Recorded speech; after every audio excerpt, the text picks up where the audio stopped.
Hi class, for sample number 4, under pa rin natin soil permeability, we have the equivalent coefficient of permeability or hydraulic conductivity in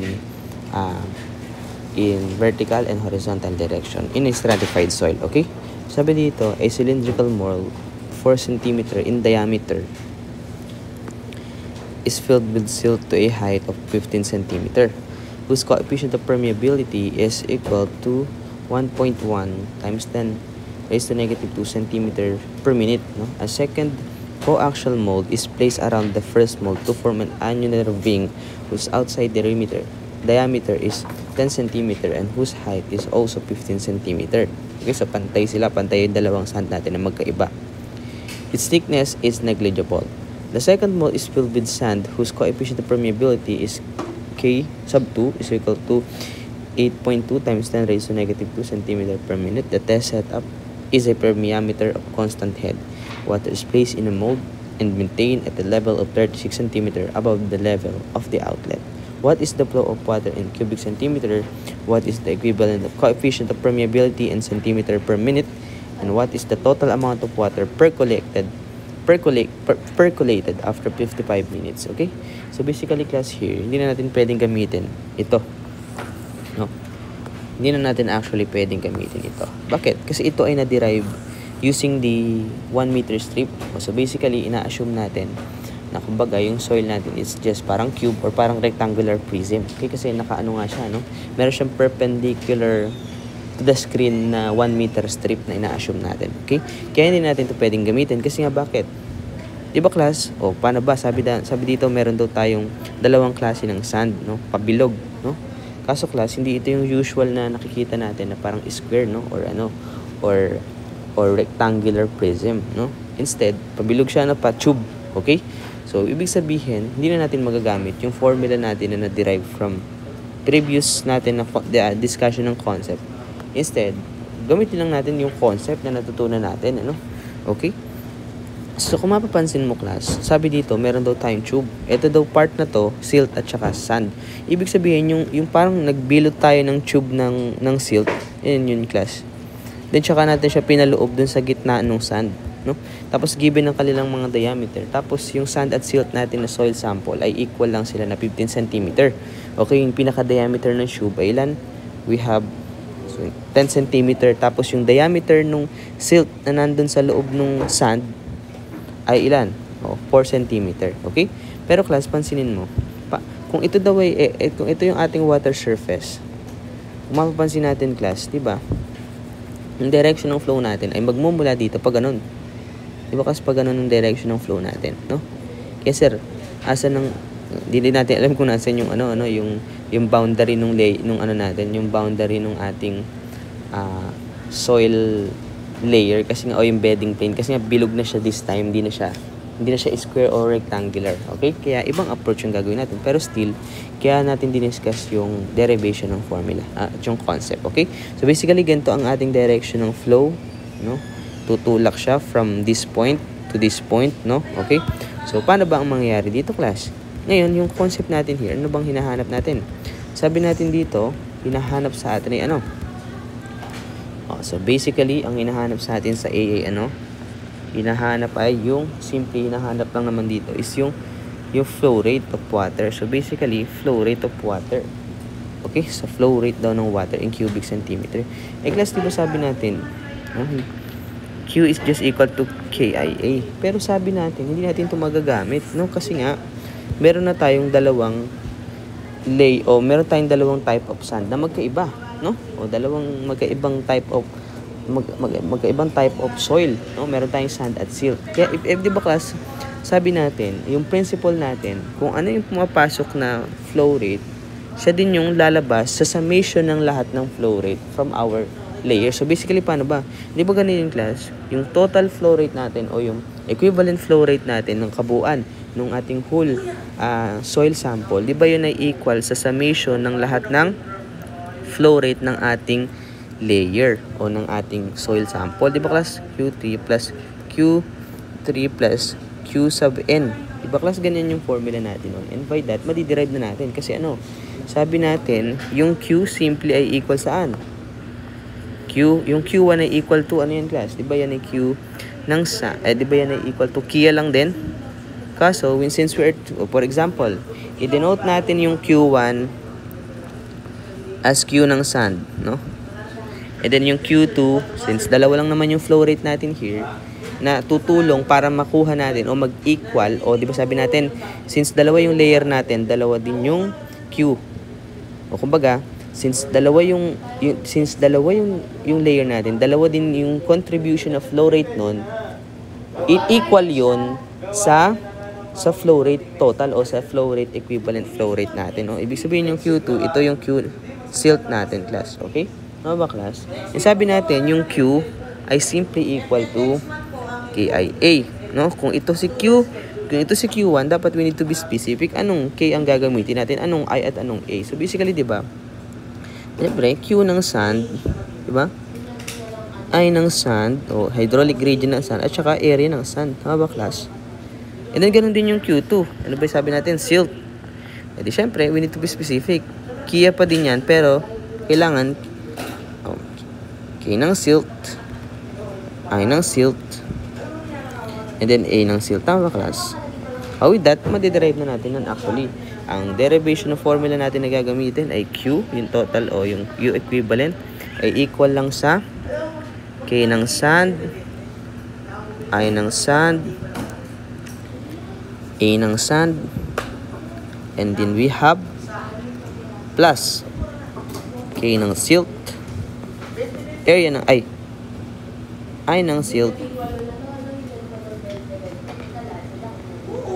and then A ng silt. Okay? So, kung ganun pala, class, paano na natin kukunin? Di ba, class, yung K ng sand binigay? We have 8.2 times 10 raised to negative 2. Ito ay centimeter per minute. Tama ba, class? Centimeter per minute. And then, sabi natin, yung area ng sand, ay yung hydraulic gradient ng sand, paano kaya natin makukuha? Di ba, class, yung hydraulic gradient ng sand, simply, ang I natin ay equal lang sa change of H over L. However, ano yung magiging change of H natin at sand, no? Ano naman yung magiging change of H natin sa sand? Diba sabi natin yung change of H? Diba, class, ito lang din yun. Yung change of H is yung total head sa sand. Since equal lang naman sila, ano ba yung total head natin sa sand? Diba in yung class, we have 36, di ba, class? 36 lang yun. All over length ng sand. Ngayon, class, kung ito yung direction ng flow natin, anong consider natin length of sand? Di ba, class, hindi naman yung diameter. Instead, kung ano yung parallel sa kanya o along dun sa direction ng flow natin. Ibig sabihin, di lang 15 lang yun. All over 15. So, pwede natin sabihin na ito pala ay magiging 36 all over 15. Tama ba, class? And then, ano naman yung area ngayon ng sand? Di ba, class? Ibig sabihin pala, yung area ng sand ay equal sa, class, hindi mo pwedeng sabihin ano ba yung ng sand, di ba yan ay, class, pansinin mo, since we're talking about area ng sand, no? Ang area ng sand na kailangan natin i-consider dito is, syempre, yung concept pa din ng ng dapat i-consider natin, yung area perpendicular to the direction flow. Ito yung perpendicular, di ba? Ito yung ating direction ng flow. So, mag-a-act siya dito, perpendicular dito sa area. However, kaso, hindi yan yung buong area ng sand. Kasi bakit? Yung gitna kasi niya ay di ba ang gitna niya na ay silt o yung binilot na silt na parang tube din siya, So, basically, anong equation na mabubuo natin here? Di ba, class? Ang equation na mabubuo natin dito ay yung area ng sand ay equal sa di ba, equal sa total, so sa area ng sand, o sabihin natin gross,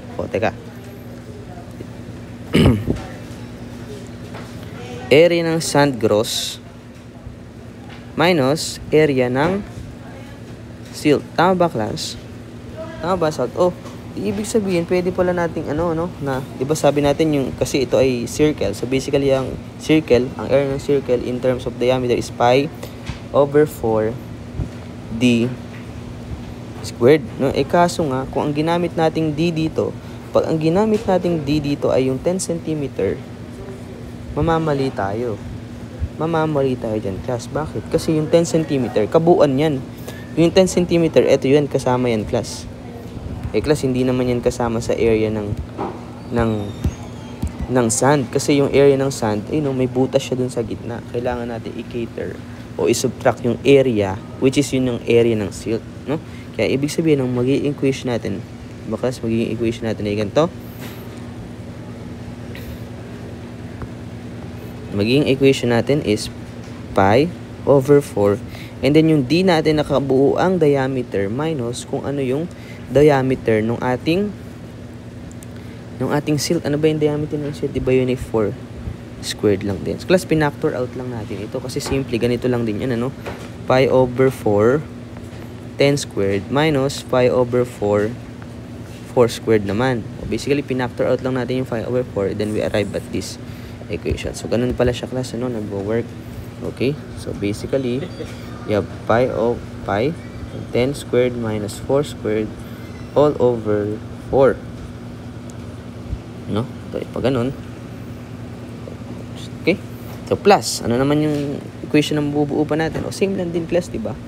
O, ano naman yung K ng silt? Diba, ang K ng silt ay simply 1.1 lang din yun times 10 raised to negative 2 o cm per minute. Okay? Over times 36 pa din kasi equal lang sila, diba? Same lang din sila ng height. Kaya yung head loss yung total head ng sand, yun lang din yung total head ng silt. Diba, class? Kasi equal lang sila. Same lang sila ng height. Ayun. Kita mo, class. Ayun. 15 lang din at saka 36 yung kanilang total head. Okay? And then we have, syempre, yung area ng silt which is yung nasa gitna. Ito yung, class, yung naka-highlight ng green. Yan. Sabi doon, ayun, 4 cm daw in diameter. So, basically, ang magiging equation natin dyan ay pi over 4 squared. Okay? Okay? So, by calculation, actually, makukuha na natin yung, class, no? O, yun lang pala yung hinahanap natin. Yung Q equivalent. Q now is equal to 13.3153 cubic centimeter per minute. So, kung consistent ang unit mo, kahit hindi ka na mag-cancel ng unit dito, class. Kasi alam mo na yung flow rate ay it's just simply a Q o the volume over time. So, yun na, class, actually yung sagot mo dyan. Okay? Next. Hinahanap sa atin yung B. Ano ba yung hinahanap sa B? Sabi lang kayo sa B, hanapin daw natin yung K equivalent, no? O, so, madali naman ito, class, no? Actually, paiikutin mo lang yung formula here, no? Babacksolve mo lang, actually, no? Diba sabi natin, pag hinahanap mo yung Q equivalent, equal lang yan sa K equivalent, I equivalent, A equivalent. Diba, class? Class, alam mo naman na yung Q equivalent, na yun, diba? 13.3153 is equal to, hinahanap mo, K equivalent, no? Then, I equivalent mo, alam mo naman na parehas na soil. Same lang din sila ng I equivalent na change in H all over L. Diba, class? So, ito is simply 36 lang din over 15. O, class, 36 is the total head. Ano ba sabi? No? Total head daw natin, 36. Tapos, yung height nila, kasi diba yung 15, yun yung height ng soil o length ng soil parallel to the direction of flow. Diba, kasi pag ganyan yung direction ng flow natin, sumabay siya sa flow. Therefore, yun yung i-consider natin. And then, daw yung area equivalent. O, basically, class, pag area equivalent, diba yung kabuuang area lang naman yun. O, kasi diba pag sinabi natin equivalent, yun yung corresponds to the whole soil. O, regardless kung ilan man yung layer, yung equivalent, yung pangkabuuan. So, basically, ang pangkabuuan natin, yun lang, class, diba? Back to the basic lang, class. Pi over 4, 10 squared. Okay? So, by calculation, diba? Ang K equivalent natin ay ilan? 0.0706 centimeter per minute. Okay? So, ganyan lang pala siya, class. No? Just need to analyze the problem, class. Syempre, yung concept. Kung hindi alam mo concept, syempre, mahirapan sagutin. Ano naman yung hinahanap sa C? Simple, ang hinahanap sa C ay ano? Yun lang hinahanap pala sa C, What is the total amount of water percolated? Basically, pag sinabi natin percolated, basically, Q lang din yun. volume ang hinahanap, yung malaking Q. O, di ba, Q, di ba yan ay equal lang din sa, saan natin siya pwedeng kunin? Di ba pwede natin siyang kunin sa flow rate o yung mas maliit na Q. O, di ba yan ay equal lang din sa volume over time o yung Q na malaki. Di ba denoted natin yun as the volume of water. So, basically, if we manipulate the equation, ang makukuha nating equation, working equation ay Q na malaki is equal to flow rate all over T lang din yung class. However, all over tuloy, Q times T lang din, di ba class? O, di yung Q natin, simple, yung nakuha pa rin natin kanina, ayun o, 13.3153, 13.3153 cubic centimeter per minute. Eh, di ba sabi natin, per ano daw yung class? Anong sabi? Water percolated after 55 minutes. O, di basically, yung T natin, yun lang yun, simple, 55 minutes. O, di ba class, pansinin mo? Makakancel ang minute, makukuha natin yung ilan. So, the volume of water is simply Q is equal to 732.3415 cubic meters. So, ganun lang pala siya, class. No?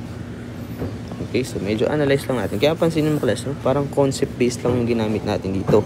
Class, itong formula na to, uulitin ko, hindi natin siya nagamit. Kasi ito ay derived using the using yung parang ina-assume natin na cube yung ating soil sample or parang naka-rectangular prism. So basically, di ba yun na ina-assume natin is 1 meter strip. So basically, perpendicular to the paper. So basically, ang assumption natin doon sa soil ay naka-rectangular siya o parang naka-square siya. Okay? So, pero still, sabi ko nga sa inyo, using the concept base, makukuha pa rin pala natin, Okay. So, yun lang actually, class. Thank you.